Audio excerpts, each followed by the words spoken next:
This is Your Anxiety Toolkit, episode number 129.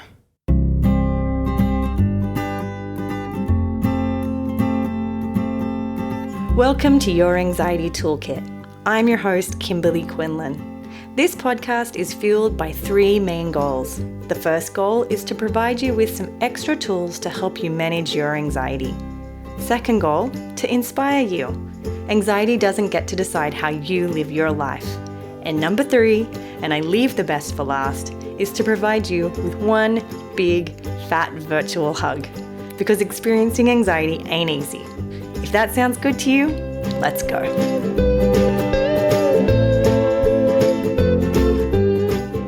Well, welcome back. It is episode 129.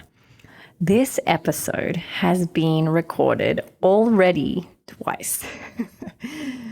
Oh my goodness, you guys. So number one, the first time it was recorded, I made the biggest blooper and somehow managed to not press the volume button, and therefore the whole recording was done on silent.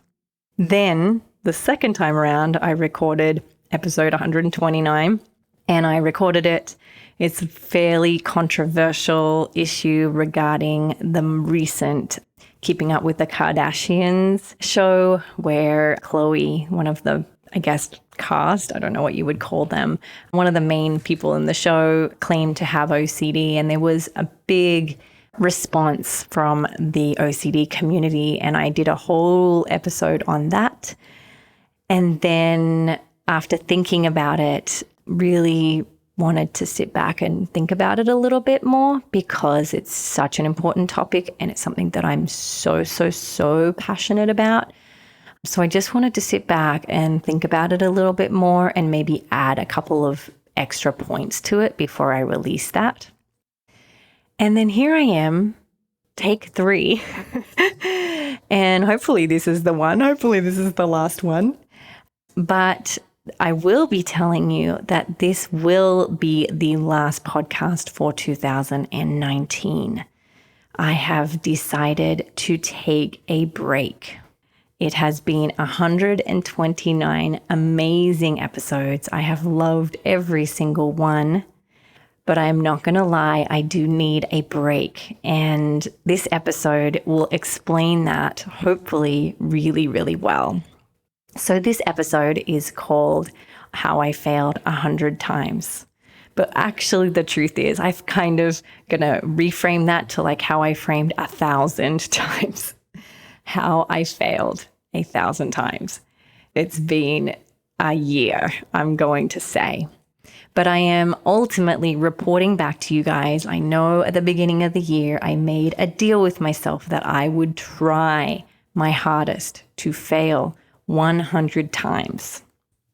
Now, the point and the goal behind this is that I would aim so high, aim higher than I normally would, that I had to fail, right? That I would push this idea of being afraid of failure to the side. I would face that fear and I would goal to a level that was almost unachievable or was unachievable. And holy smokes, you guys, what a lesson I have learned. Holy smokes.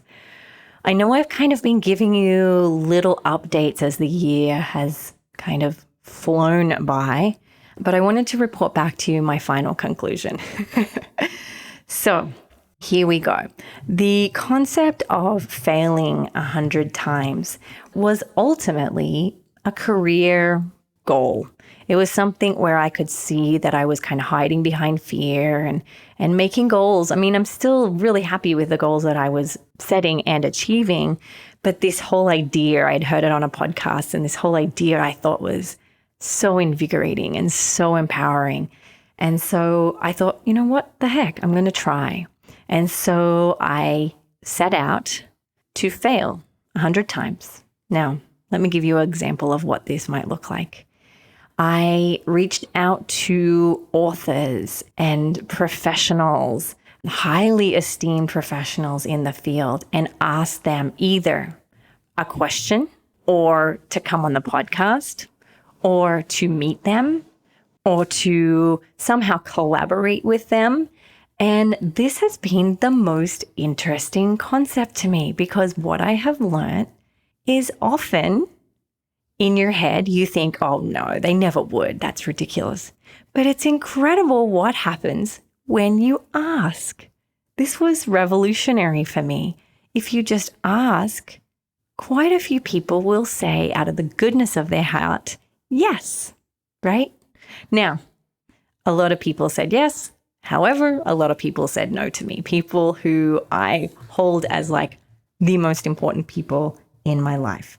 And that was hard, but hey, I was going to accept the failure piece. And it's so funny when you do get that letter that says, no, we've considered you, but sorry. It's funny where your brain goes. And for me, it was such a great lesson because I got to know that part of my brain. You know, your brain goes, oh, I should be able to, or you compare yourself with someone else who's been able to do that one thing that you asked to do. And that was really, really interesting to me. And I felt challenged by it. I felt empowered by this idea of going, wow, that really punched me in the gut. Okay, what would I have used to have done? And how may I change this? How can I leave this experience of being told no and use it for my own well-being, use it to empower me, use it to touch and feel some feelings that I had refused to feel in the past, or I had been avoiding aiming high because I didn't want to feel that feeling. So now I feel like, I'm actually kind of friends with this idea of failure now. I'm not so afraid of it. What else did I do? I pitched to speak at events that I considered were, quote unquote, above me. I took this one course this year. It was so hard, and I knew it was going to be so hard. It's so out of line of my skill, but I took it and I tried it. And I would never have started that course had I not set this goal to fail. I started playing the ukulele. This was a huge one for me. I always felt that if you were going to start playing an instrument, you had to be very, very disciplined and do it every day. And I was like, you know what? I'm going to play anyway. And I'm going to be okay with the fact that I'm probably going to be terrible at it. And I'm going to face that fear of like really failing at that. So that was fun. I'm still playing terribly, but hey, I'm embracing it. I pitched a book to a publishing company. More on that later.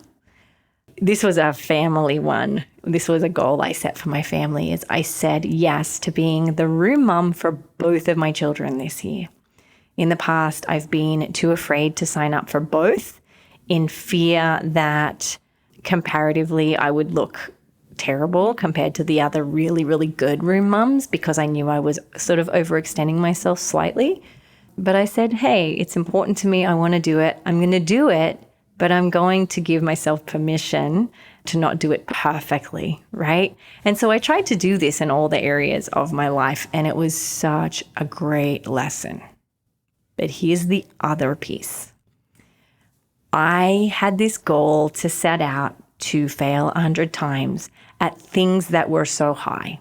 And I know you guys know this story already, is I failed a ton in areas I had no idea and I'd never planned for, right? And so my main message here in this is, number one, embrace this idea of failure. I don't really believe in failure anymore, but embrace the idea, embrace the thought, embrace the experience. But in addition, give yourself permission to fail sometimes too, right? This is where my biggest lesson has been this year. And man, again, punched in the gut so many times, but it was so good.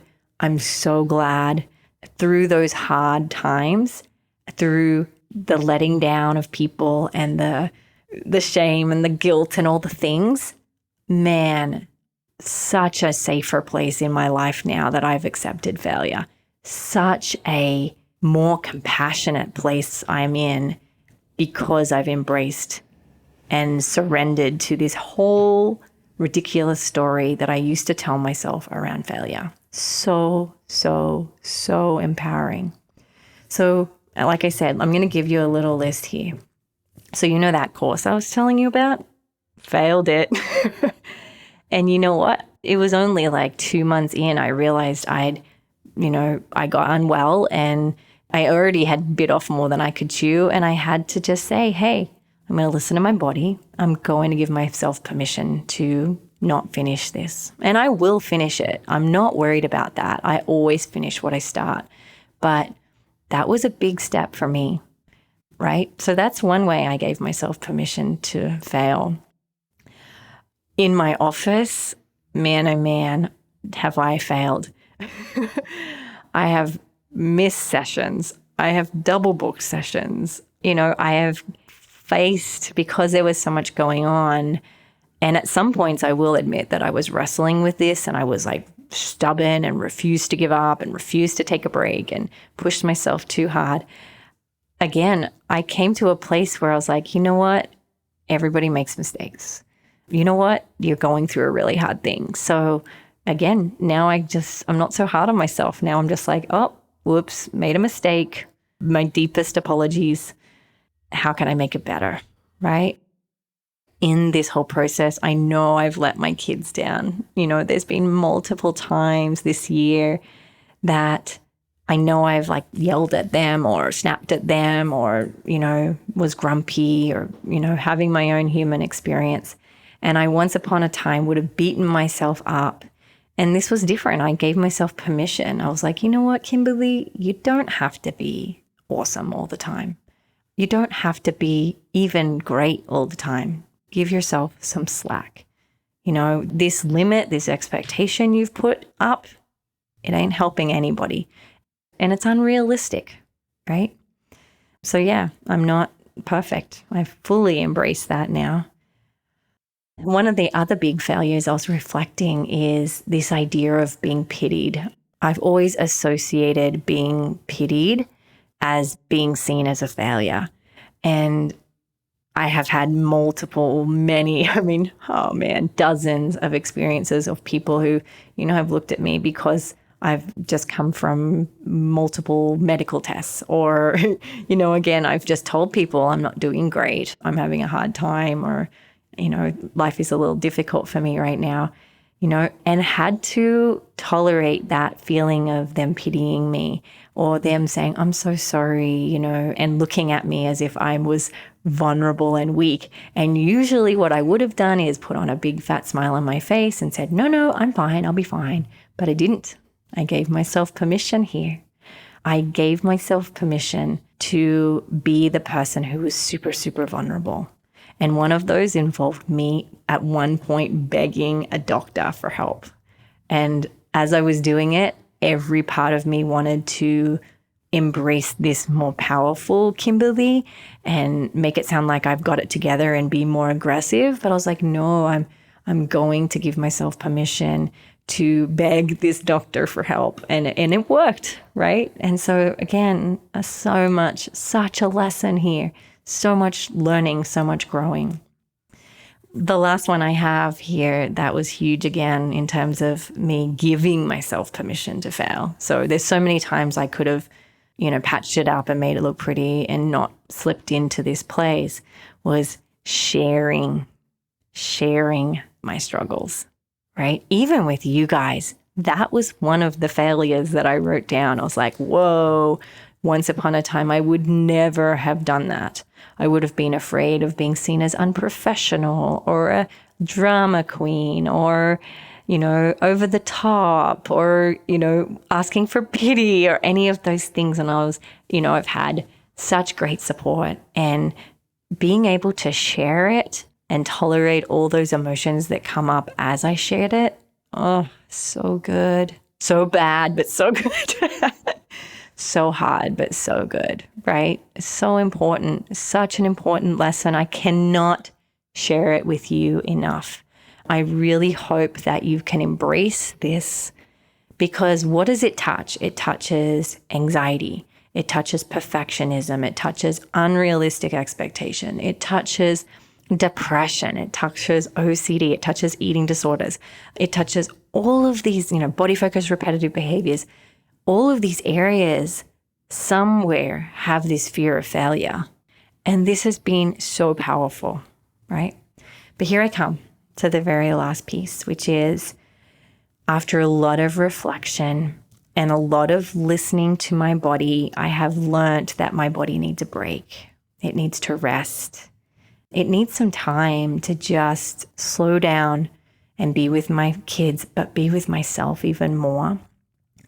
And as I was looking at my calendar and looking at what I had to do in order to get that rest, I knew that one of those things was to take some time off of the podcast. And immediately, so interestingly, I was like, no way. I made a commitment. I told everybody that I would bring out a podcast every single week, and that was what CBT school was going to provide other people. And you know what? It was so ironic as I sat down to write a couple of notes on this episode about failing, and I was like, Kimberly, this is important. This is exactly what you're doing, and you're not giving yourself permission to fail, quote unquote fail, right? And so I'm going to model the work, and this will be the last podcast of the year. Now, the thing to take away from this is I am okay. I'm not doing this because I'm at the lowest place. I'm doing it because I'm listening. I'm listening to my body, and I didn't used to do that. I really, like I said, this is what I've learned about practicing failing, is now I listen, and now I give it permission, and now I do what it asks it to do. And so I'm going to do this. I'm so sad about it though, because, I will miss you guys, but I will be here back on the very first Friday of the 2020. Oh my gosh, 2020. I can't believe it. And in the meantime, what I will encourage you guys to do is go back to the beginning of the podcast. Go back to the beginning. Number one, the recordings are terrible. I didn't have an editor at that time. I was recording it off of a script, but those first 10 episodes are core mindfulness skills. They are the skills that are still the nuts and bolts of this podcast. So go back and listen to everyone if you want, but go back to those first few podcasts or first 10 to 12 podcasts, please. In addition, we do have a free video training available that you can have for as long as you want. It's called Common Distortions with Anxiety. And ultimately what this is doing is it's teaching you how to be wise and skilled in the language you use to describe yourself, the world you live in, and your future, right? Now, this is not correcting thoughts about specific anxiety. So it's not about correcting, irrational thoughts related to OCD or panic disorder or whatnot. It's about correcting the way that you speak to yourself. It's changing the narrative and the words that you use. So if you're interested in that, you can go over to cbtschool.com/think wisely. And I'll leave a link in the show notes. That will be there for you as well. Now, before I end here, thank you for giving me a platform, and thank you for supporting me throughout this year, because I can't tell you how much it's meant to me to have you guys. You guys are my support as much as, hopefully I am to you. I really hope that me modeling self-care gives you permission to do the same. I really hope that in 2020, your only goal is to give yourself permission to fail, and then make goals to fail, and find the balance between the two, because it really does take a flow and a balance to get there. And the last thing is, I just wish you a really, really happy holidays, because I know the holidays can be rough.